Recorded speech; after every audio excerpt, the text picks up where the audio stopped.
$49 per carat. 5-carat diamond tennis bracelets, $8.99. 1-carat studs and solitaires, $2.99. Great service, selection, and prices. Factory Direct. The Jewelry Exchange, Tustin. Crispy Jumbo Shrimp Tacos are back at Del Taco. One bite, and you know you're on a different level of flavor. Top tier, no notes. For a limited time, get 2 Crispy Jumbo Shrimp Tacos for just $6. Only at Del Taco. Del, yeah. Morgan & Morgan is not only America's largest injury firm, we're also the only injury firm in the world with lawyers licensed in all 50 states. With billions recovered for clients, we're everywhere for everyone. Injured, there's only one Morgan & Morgan, for the people. This is Eyewitness News with live breaking news. I call upon all Iranian patriots who yearn for freedom to seize this moment. The President of the United States today speaking on yesterday's stunning attack on Iran that took out Iran's supreme leader. Today, as Iran has responded with attacks of their own, we learned 3 U.S. service members were killed along with dozens of civilians. And the question remains, what happens next? Hello, I'm Jory Rand. I'm Liz Nagy. This is Eyewitness News at 6, live on ABC 7 Hulu and wherever you stream. More strikes in Iran tonight. U.S. and Israeli forces continue their air assault on multiple military facilities for a second straight day. 3 U.S. service members are now confirmed killed in Kuwait, according to U.S. Central Command. Several other U.S. military members have been seriously wounded, and tonight President Trump is warning of the possibility of more U.S. casualties before Operation Epic Fury ends. Iranian officials claim more than 200 people have been killed. Iran continuing their attack on Israel, one of them aimed at a synagogue today, killing nearly 10 people. And we saw strikes aimed at U.S. military installations in countries like Bahrain, Kuwait, and Qatar. At least one of those turned deadly in Kuwait. U.S. Central Command says Iran has been targeting civilian locations around the region, including airports. President Trump has not given a concrete timetable on the operation, only saying it will, quote, continue until all our objectives are achieved. We have very strong objectives. They could have done something 2 weeks ago, but they just couldn't get there. Earlier today, CENTCOM shared the news that 3 U.S. military service members have been killed in action. As one nation, we grieve for the true American patriots who have made the ultimate sacrifice for our nation, even as we continue the righteous mission for which they gave their lives. President Trump also saying the U.S. has destroyed 9 Iranian naval ships.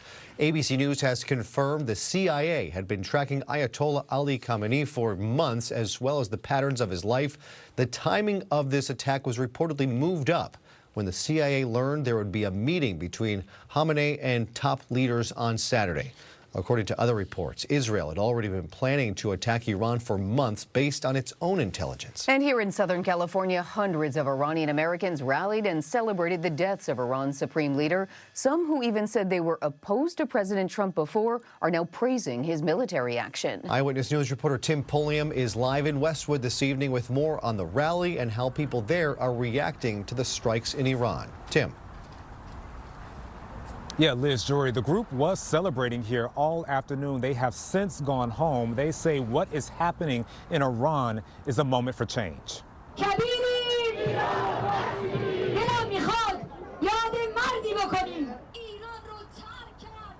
You just heard from an Iranian woman who essentially said Iranians are large in numbers and they want new leadership. This event drew hundreds of people to the streets. Air 7 showed the massive crowd gathered outside the federal building in Westwood. They waved Iranian flags along with the American and the Israel flags. There were messages thanking President Donald Trump and Israel for striking their native land, killing Supreme Leader Ayatollah Khamenei. They say for decades he left the country broken and oppressed. I'm here to celebrate free Iran. I'm here to celebrate all the people that have recently died, make sure that their deaths were not in vain, and make sure that we're here to remember them. For the first time in 47 years, the people of Iran have risen against darkness, against evil, and they know their only hope is President Trump and Israel. Together, we get together, and it's the only hope, the only chance we have to get rid of this evil regime. The atmosphere has been festive all afternoon with dancing and singing, and despite the casualties from this conflict, they believe Iran will be able to thrive under new leadership. Tim Pulliam, ABC 7 Eyewitness News. Tim, thank you. A new poll finds nearly half of Americans disagree with the U.S. and Israel's military strikes against Iran. According to a Reuters Ipsos poll published just today, only 27% of Americans approve of the strikes, 43% disapprove, while 30% did not have an answer to the question. Among Republicans, 55% approve of the strikes, while 13% disapprove. The rest weren't sure or skipped the question altogether. And among Democrats, just 7% approve of these military strikes, while 74% disapprove. There is also massive disruption in air travel across the Middle East following the attack. More than 3,400 flights have been canceled after 8 countries closed or partially closed their airspace over safety concern and retaliatory attacks. That's impacted major hubs like Dubai, Abu Dhabi, Doha, and Tel Aviv. Several carriers have also suspended service to the region. Several flights into and out of LAX and to and from those locations have been canceled today. Many passengers have been left stranded. Others who are expecting to welcome relatives are wondering what to do now. We received a message yesterday at midnight that the flight was canceled, and I'm devastated actually about the situation. Are you worried about the safety of your family? Yes, I am. Unfortunately, I am, because we never know what's going to happen. Analysts say travelers should be prepared for delays and cancellations for several days, so reach out to your airline before heading to the airport. Tonight, we're hearing from a Southern California basketball player who's currently playing in Israel. She's been documenting airstrikes on Israel on her social media page, desperate for a way to get out of harm's way and come home. Eyewitness News reporter Monica De Anda has more. It's very much an active war site. Look, over there. Just seeing that all last night, and it just felt so close. SoCal native Destiny Littleton has been documenting on social media what life in Jerusalem has been like since Iran started firing retaliatory strikes Saturday. Littleton, a former USC women's basketball player, currently plays professional basketball in Israel. But since Saturday, her focus is her safety. There's no siren going on right now, and yet there's these things in the sky blowing up. Pretty sure they're either missiles or drones. Littleton says at times she's had to stay in safe spaces for up to 45 minutes. Every time you close your eyes, you just heard the booms in the sky, and you just heard noises and sirens. And on one hand, I feel really safe, and on the other hand, I don't feel safe at all. The air defensive mechanism here is amazing, but it cannot stop 100% of the missiles. And we saw that today. Littleton is desperate to fly back to the U.S., but with airspace still closed, she has no choice right now but to hunker down. Trust me, all of us, we're trying to leave at the earliest possible convenience. And, with that, just staying calm, though. We can't panic. We can't, freak out, because it's not going to help anything.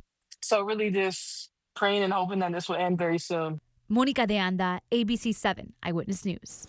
Monica, thank you. The conflict now causing oil prices to rise. Video shows a U.S. certified oil tanker on fire after it was attacked in the Strait of Hormuz.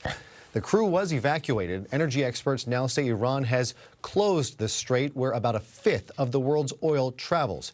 20%, of the world's oil passes through that waterway connecting the Persian Sea to the Indian Ocean. Oil prices in the U.S. have risen about 10% to over $72 a barrel. We are following all of the fallout from the U.S. and Israel attack on Iran and Iran's retaliation. So what don't you know, and what happens next? David Muir reports the breaking news special Shockwaves, the attack on Iran, tonight at 9 on ABC, and you can stream on Disney Plus and Hulu. New here at 6, Los Angeles City Council member Nithya Raman's stint on the South Coast Air Quality Management District Board is coming to an end. Raman has been on the agency's governing board since she was appointed by then-Mayor Eric Garcetti in 2022. Raman says she learned in mid-January that she would be removed from her position. That's when her term officially expired. Mayor Karen Bass's office says the decision was not prompted by any conflict between the two, and that a new council member will be appointed for the spot. Raman is running against Bass pass for mayor. It was a packed house in Venice today as a public forum for the 3 District 11 LA City Council candidates got underway. Voters filled up the Venice First Lutheran Church for this event. District 11 includes Venice, Pacific Palisades, Brentwood, and Westchester.